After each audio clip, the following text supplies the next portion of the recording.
เคดิขั้นตอนในการปรุงแต่งกล้วยป่าแม่งต้องใส่มะนาวก้อนมะนาวนี่ต้องเป็นน้ำมะนาวที่จะบอกแก้นใช่เนาะเอาแต่น้ำมันใส่แล้วจะเห็นกันไกลๆนี่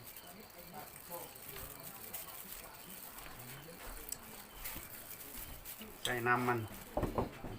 เห็ดแบบนี้คนเข้ากันเอาแป้งนัวให้ด้วยน้ำปลาคนให้มันเข้ากันขั้นตอนต่อไปมันจะใส่แป้งนัว1 บ่วงก็ได้เนาะบ่วงปลายก็ได้บ่เป็นแล้วก็ตามด้วยน้ำปลา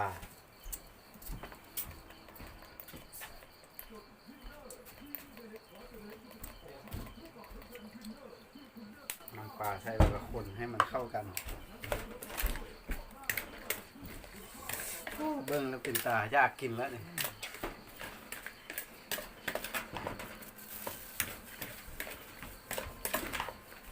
โอ้ยังเข้าเคี่ยวเนาะนี่เนาะคนเข้ากันแล้วก็หอมแบบนี้ทุกอย่างจะเทลงเลยแบบนี้เนาะ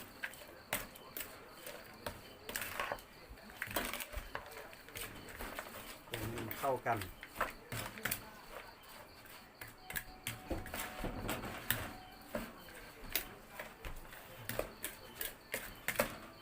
ผมไปลองซิมเบิ้ง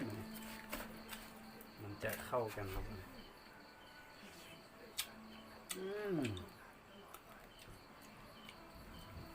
ขั้นตอนสุดท้ายมันใส่หอม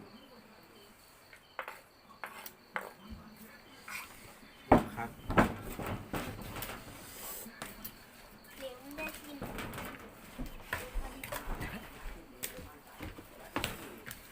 หน้าปลาได้กำเดียวเลยเต็มซ้ำ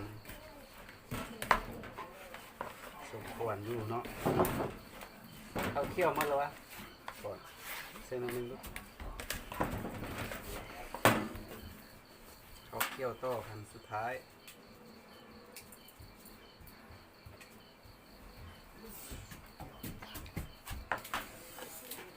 เอาเคี่ยวก็คือว่าเป็นอันสำเร็จ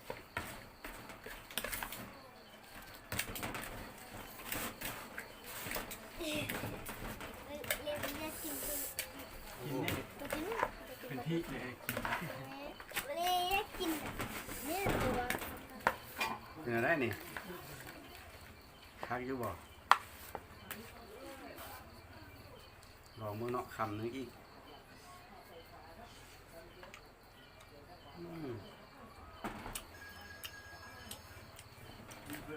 สำเร็จ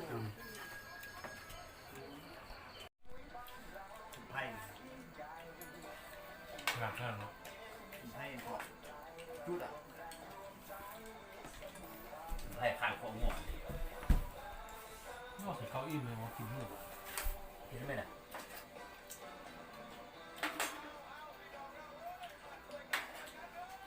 ต้มเนาะก่อนโอ้มันน่าละเติมก่อนส้มทอน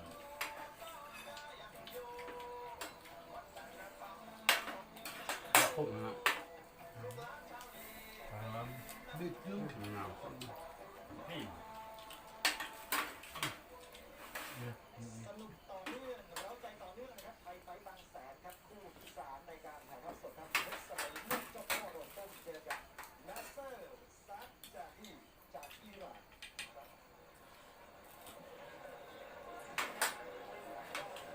คู่นี้ต้องบอกครับว่าหน่วยก้านเพชรมาเลยทีเดียวครับอ่อน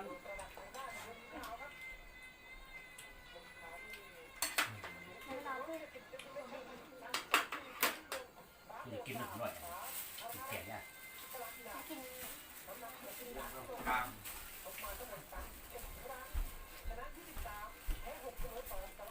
กินรสดิบเกิดกิน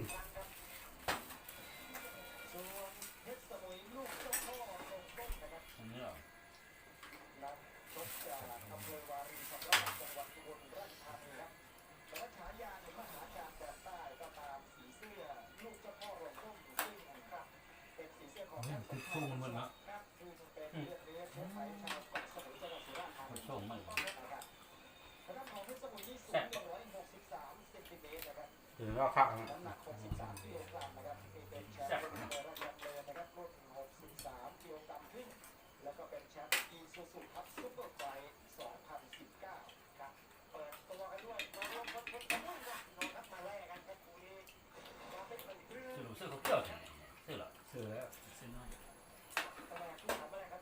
คุณที่ตาแดงตลอดนะคุณเป็นแบบที่ นะ เขาหลามมาแล้วบอก เราข่าว เด็กรวยผมก็จดแป้นลิ้นหลามตลอด มึงบุกินวะ ขอบคุณนะครับขอบคุณธนาคารออมสินนะครับสายการ ปล่อยป่าตัวหนู กาแฟกระป๋องเอสเปรสโซ่อร่อยชื่นใจปุ๋ยหมักน้ำดิบเอจากไฟฟ้าสูตรคุณภาพ ยัง ไทยเอ็มมาร์ ก่อนเอาพวกนี้กิน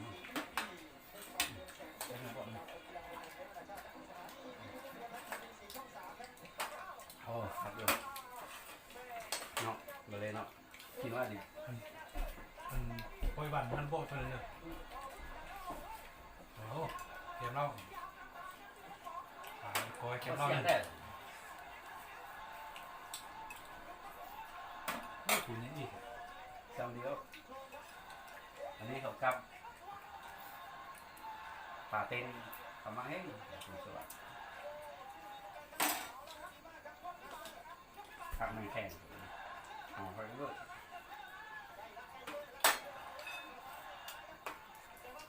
นี่นี่ เลิกเลยเอาน้ำนะมา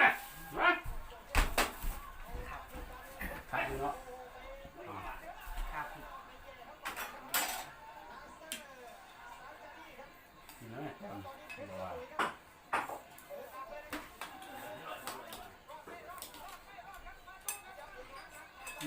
ครับปลาใบห่องฟังแล้วขัดอยู่อ่ะโอ้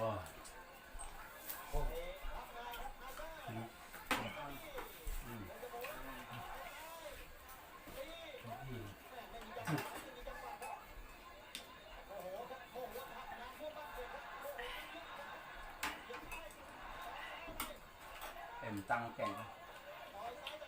แกงซะ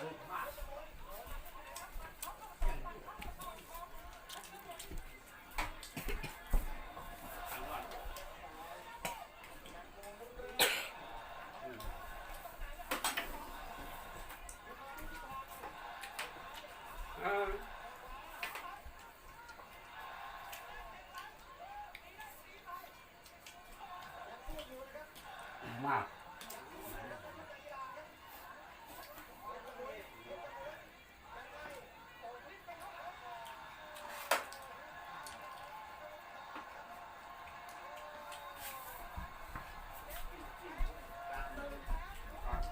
กามบ่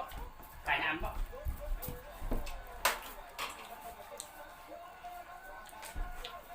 เลย เรียกดูซับเนอะ เลยอากรพอกับอากรกำลังน้ำมันเลยไปแล้ว นี่เราบ่ากินนี่แม่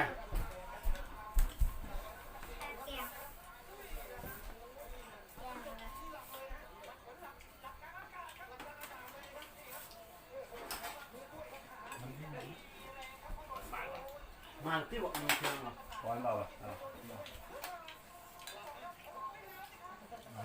หน้าปลาข่าว ข้าวใครแล้ว กินเรื่องขนมมากเรื่องกินเรื่องของเขาซิโร่ทำกินเนื้อกิน ผักอยู่เนาะอะไรเนาะ กินไหมปล่อยป่า จันกินมาเลย เคยกินคืออะไรกินอะไรก็กินได้เว้ย ไม่ได้กินคืออะไร แซ่บ อันนี้ถือซิงงูธรรมดาเนาะทำซิงงู เจ็บกล้ามเอามากินเนี่ยเนี่ย ทำข้าวนี่ตามแล้ว โอ้กล้ามเป็นเงินเดียว เรื่องนึงสิ มีเงินไปเก็บพวกเดี๋ยวซื้อน้ำอีก5 นาที6 นาที กล้าม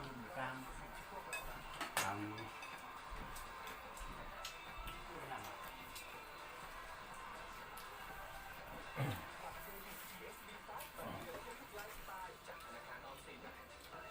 มือซื้อผมได้ซื้อหนกผมได้ซื้อหนกตัวยืดเลย คนเอาละ กินเด้อโอ้ผัก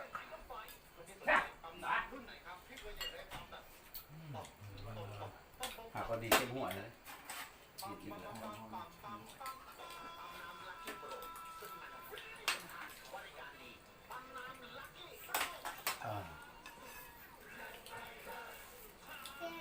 พักนั่นหอมเนาะงามดีขนาด สู้เดี๋ยวนี้ แค่ขับตามหน่อยมันกินบ่เอ๋ ไล่สนี้มืดเลย เขากินอยู่แต่ งามมาก มันงามเขาบอกกินมันมีซอกหนักนะ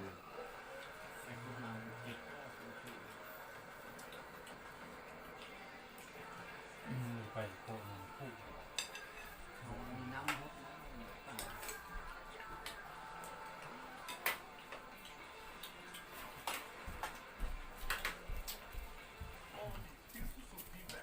นี่บากี่บ้าบ้างกินมันอิ่มใช่ไหมเขาเหื่อนส่งคำง่ายอิ่ม เอาปล่อยปากซื้อมาเองคลายลงนั่นแหละ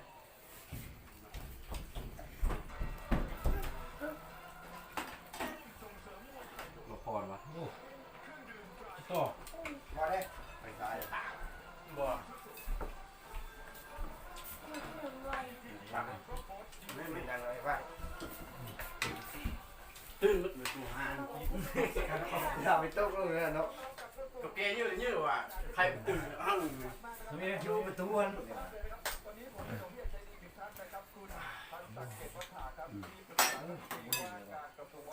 เจ็บป่ะ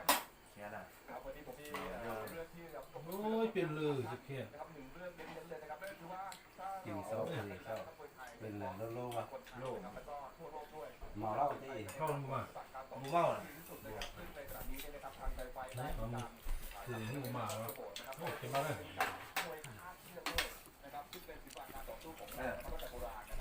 ดีมากกัน เป็นบ่เป็นนะจะกินนะกินนะ กินหมดรอดกินรอด เอามาเหรอ เอาเลยดิสองจอ แล้วมันเป็นละ น้ำเอามาแล้วแม่เอามาอันนี้ก้อนปลาให้แล้วแม่ น้ำไหมน้ำดีๆอย่าดื้อเลย อิ่มละ อิ่มหรออิ่มไป อิ่มมันส่ง3 คำอิ่ม เป็นซื้อน้ำมันได้ ฮ่าฮ่าฮ่าบ่พรปดปดจมเรียนล่ะ โอ้ยกว่ามัน ตัวเด้อพรมาอีกแล้ว บ่ยามันจงแหวนเลยมันง่ายเลยมักเป็นคือชื่อจะดีแล้วก็เป็นดี จันน่ะ กินแล้วนะ ก่อนผสม อยากได้จบกินได้กินแล้วนะเป็นเลย ยืดนั่นนี่กินเมานอนนี่ ฮ่าฮ่าฮ่า เอาไปขึ้นอยู่เลือดเลยเป็นน้ำเลย บะเล่